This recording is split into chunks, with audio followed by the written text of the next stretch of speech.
My name is Joe Papa. I'm from Shenandoah, Pennsylvania. I don't think there's anybody in this country that doesn't want to see the oil leaks stopped. I am about as informed as most people. We get to watch TV.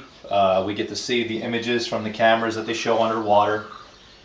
And I build some weird stuff, and this is sort of my interpretation of a possible machine that could stop the leak, if it is possible to just stop it from the flange that they show in this picture, where they're attaching their cap at the current moment that is still currently leaking.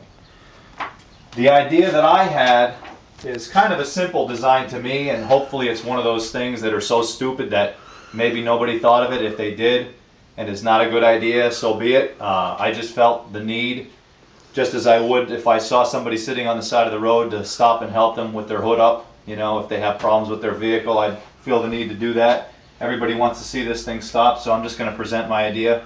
There is no reason that I'm trying to do this other than to see the leak stopped itself. Again, this is what I do for a living, so I get an idea and I just want to build it and try to present the idea to people, and hopefully you guys will think this is interesting, and we'll see how this goes. We're actually going to do a pressurized test right now. This is the rig that I have set up, and I know this is just a pneumatic cylinder and there's no controls on it or anything like that. Obviously I would expect a real design to actually have hydraulics, that can obviously withstand the pressures at the depth of the water that we're dealing with here. But again, for the use of the materials that I have, and a lot of these flanges are made lighter duty than I would expect to see on the equipment that you guys would be using.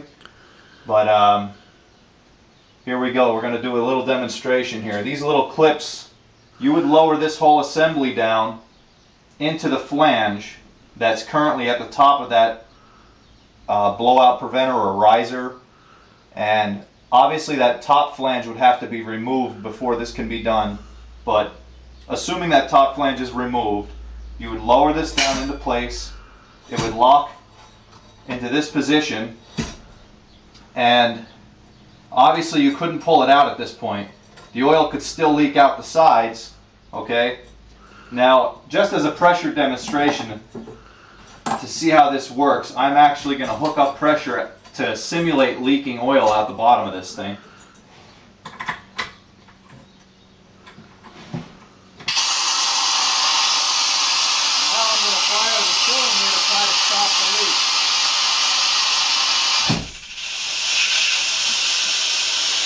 And again, this isn't a perfect example because I have trouble dialing in the height of these rods with the cylinder, but to give you an idea of how much that stopped with a simple rig made of homemade parts.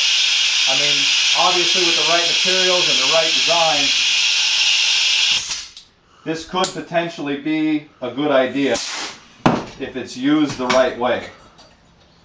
But just to give you an idea how this thing works, I don't know if you can come a little closer. I basically have a solid flange attached to the bottom of this cylinder, and these are guides for the rods that actually the cylinder pushes up on, which pulls the two flanges together. Obviously I have a fitting on the inside that I attach my air to, and these are just rubber gaskets in the bottom of this flange, and the idea is to have the cylinder pull down and make a tight seal and just completely stop the leak. This is not an idea for channeling the oil to the surface. This is not an idea to burn it off. This is just an idea to block the leak at the flange, if that's a feasible thing to do.